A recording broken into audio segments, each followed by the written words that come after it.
नमस्कार दोस्तों, मैं हूं विजय Leru, insurance adviser, financial consultant. दोस्तों, फिर से आज एक बार सेफगार्ड सेंटर की इस वीडियो सीरीज़ में बहुत बहुत स्वागत है। दोस्तों, बहुत बार हमको भी ये अनुभव हुआ है, आपको भी कहीं ना कहीं ये अनुभव हुआ है अपने आसपास के लोगों से कि उनके पास मेडिक्लेम पॉलिसी थी, यानी कि हेल्थ इंश्योरेंस पॉलिसी थी और उनका क्लेम है वो रिजेक्ट हो गया। ऐसी बातें आपने भी सुनी है, हमने भी इस बात का अनुभव किया है इतने सालों के एक्सपीरियंस के बाद हमारे बिजनेस में। तो दोस्तों, उसकी वजह क्या है, क्यों हमारा मेडिक्लेम का क्लेम है वो रिजेक्ट होता है, और आखिर हमारा इस मेडिक्लेम का क्लेम रिजेक्ट ना हो इसके लिए हम क्या कर सकते हैं, इसके बारे में हम जानेंगे। तो दोस्तों, सबसे पहली बात तो ये है कि कोई भी अगर आदमी है, किसी ने कहीं ना कहीं से कोई भी कंपनी से हेल्थ इंश्योरेंस लिया है, उसका क्लेम जब भी रिजेक्ट हो जाता है तो कोई ना कोई रीज़न होता है उसके पीछे का। और वो रीज़न क्या है, वो कंपनी साफ साफ बताती है उसके मेल के द्वारा। पार्टी को मेल जाता है और मेल के अंदर वो बताती है कंपनी कि आखिर उसका क्लेम रिजेक्ट हुआ है तो उसका रीज़न क्या है। ज़्यादातर क्लेम रिजेक्ट होने का कारण ये है कि दोस्तों, कहीं ना कहीं हमने पॉलिसी लेते वक्त कुछ न कुछ बातें हैं जो हमने हमारे एजेंट से छुपाई है। तो दोस्तों, क्लेम जब भी रिजेक्ट होता है किसी का भी, तो सबको दुख होता है, वो तो जाहिर सी बात है कि दुख होता है कि आखिर मेरा क्लेम रिजेक्ट क्यों हो गया। और जब क्लेम रिजेक्ट होता है तो क्या करते हैं आप, सब लोग ऐसा ही करते हैं कि या तो पॉलिसी को बंद कर देते हैं या अपने एजेंट को फ़ोन करके बताए कि मेरा क्लेम रिजेक्ट क्यों हुआ है, होना ही नहीं चाहिए, और अगर रिजेक्ट हुआ है तो मैं पॉलिसी आज से ही बंद कर देता हूँ। मैं 10 साल से प्रीमियम भर रहा हूँ, मैं 15 साल से प्रीमियम भर रहा हूँ, एक भी क्लेम मैंने लिया नहीं है, इतने सालों से मैंने प्रीमियम कंपनी को दिया है, फिर भी आज मेरा क्लेम रिजेक्ट कर दिया। इस बात को लेके सब लोग गुस्से होते हैं और गुस्से होने के बाद अपनी पॉलिसी है वो बंद कर देते हैं। तो दोस्तों, एक बात ये भी जान लीजिए कि अगर पॉलिसी बंद कर दी तो किसको नुकसान है, कोई कंपनी को नुकसान है? दोस्तों, नहीं है। कंपनी के पास बहुत सारे कस्टमर्स है, उसके पास बहुत बड़ा फोलियो है। आपकी अगर एक मेडिक्लेम पॉलिसी बंद करने से कंपनी को कुछ फर्क पड़ने वाला नहीं है, फर्क पड़ेगा तो सिर्फ आपको। आप अगर मान लीजिए कि ये क्लेम रिजेक्ट गया तो क्या दूसरी बार कोई क्लेम नहीं आएगा, उसकी कोई गारंटी है? तो दोस्तों, ये तो बात अलग है। हम अपने मुद्दे की बात पे आते हैं कि अगर आपके पास मेडिक्लेम पॉलिसी है तो उसका क्लेम रिजेक्ट ना हो उसके लिए हम क्या करें। तो दोस्तों, जो भी बात है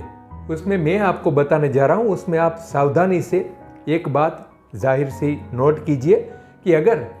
आपके पास पॉलिसी का डॉक्यूमेंट्स जब भी आता है पॉलिसी इश्यू हो जाने के बाद, तो वो पहले चेक करना जरूरी है। आप पहले, आपके पास डॉक्यूमेंट्स आ जाए तो आप पहले उसमें चेक कर लीजिए कि आपने जो भी अपने एजेंट से बातें बताई थी, क्या वही बातें पॉलिसी में लिखी हुई है, उसकी कंडीशन जानिए। उसका एक्सक्लूजन वेटिंग पीरियड क्या है, 30 दिन का वेटिंग पीरियड क्या है, 2 साल के लिए वेटिंग पीरियड क्या है, वो सब जानिए।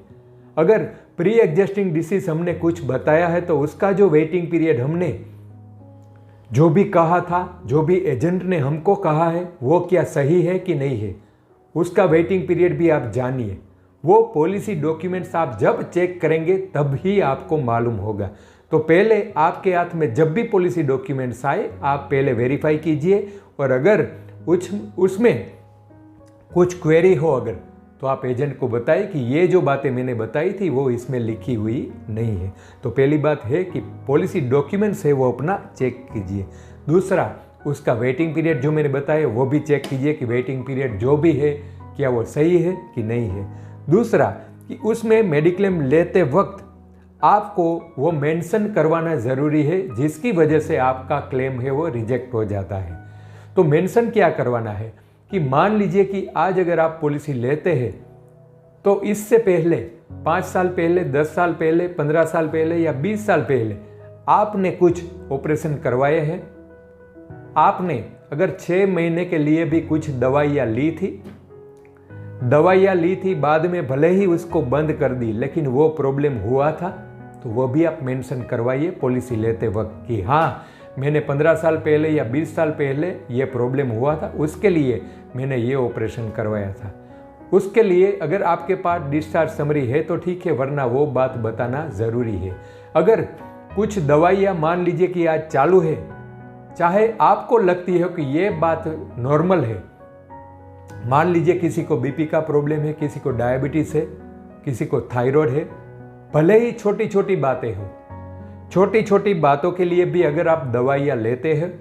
तो वो भी मेंशन करवाइए, वो फ्यूचर में आपको प्रॉब्लम देने वाला है, इसकी वजह से आपका क्लेम रिजेक्ट होता है। तो जब भी पॉलिसी लेते वक्त कोई भी अगर आपको फ्यूचर में पहले जो भी प्रॉब्लम हुआ हो वो प्रॉब्लम आप दिखाइए। जो भी पहले आप दवाइयाँ लेते थे वो दवाइयाँ का नाम भी बताइए कि ये दवाइयाँ मैंने 5 साल पहले ली थी, 10 साल पहले ये ऑपरेशन करवाया था और ये दवाइयाँ है वो 10 साल से मैं ले रहा हूँ। भले ही आपको लगता है कि ये बताने की ज़रूरत नहीं है, लेकिन दोस्तों क्लेम के वक्त आपको ये बात अगर आप एजेंट को अभी नहीं बताएंगे तो आप डॉक्टर को ज़रूर बताएंगे हॉस्पिटल होने के बाद कि मुझको ये प्रॉब्लम हुए थे फ्यूचर में, तो जिसकी वजह से आपका क्लेम रिजेक्ट हो सकता है। तो ये ज़रूरी बात है कि आप जब भी मेडिक्लेम पॉलिसी ले, अपना जो भी प्रॉब्लम है, दवाइयाँ लेते हो, ऑपरेशन करवाया, वो आप दिखाइए। और दूसरी बात कि दोस्तों जब भी आप मेडिक्लेम पॉलिसी लेते हैं तो उसका डायग्नोसिस जब भी आपको पहले हुआ हो, कोई भी मान लीजिए कि यार 10 साल पहले आपको प्रॉब्लम हुआ हो और अगर आज भी कुछ भी प्रॉब्लम हो जाता है तो उसकी डिस्चार्ज समरी या उसकी फाइल है वो अपने पास आप रखिए। क्योंकि जब भी क्लेम आता है और आप डॉक्टर को बताते हैं कि मुझको ये प्रॉब्लम हुआ है, मुझको ये डायबिटीज़ है 10 साल पहले, 8 साल पहले से, तो उसकी फाइल जो है वो आपको क्लेम के समय देनी ज़रूरी है। कम से कम उसकी डिस्चार्ज समरी है वो आपको अटैच करनी ज़रूरी है क्लेम के वक्त। तो जब भी आपको प्रॉब्लम हो तो ये फाइल भी आप आज से रखते जाइए अपने पास कि जो जो डायग्नोसिस हमको हुआ है उसका पूरा एविडेंस हमारे पास होना चाहिए, ताकि हम क्लेम के वक्त ये दे सकते। और बात कि जब भी आपके पास पॉलिसी हो और पॉलिसी आ जाने के बाद उसका जो भी प्लान आपको दिया हो, तो प्लान का जो भी नाम है उसका एक 1 पेजर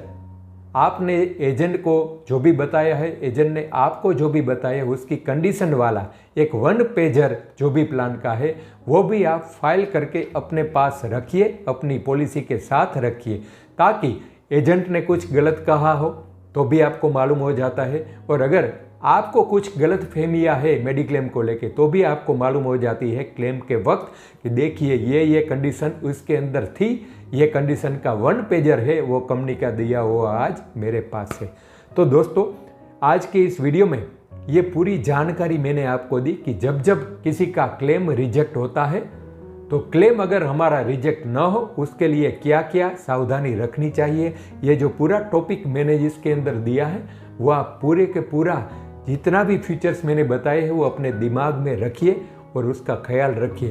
तो उम्मीद है दोस्तों कि आपका क्लेम कभी भी रिजेक्ट नहीं होगा,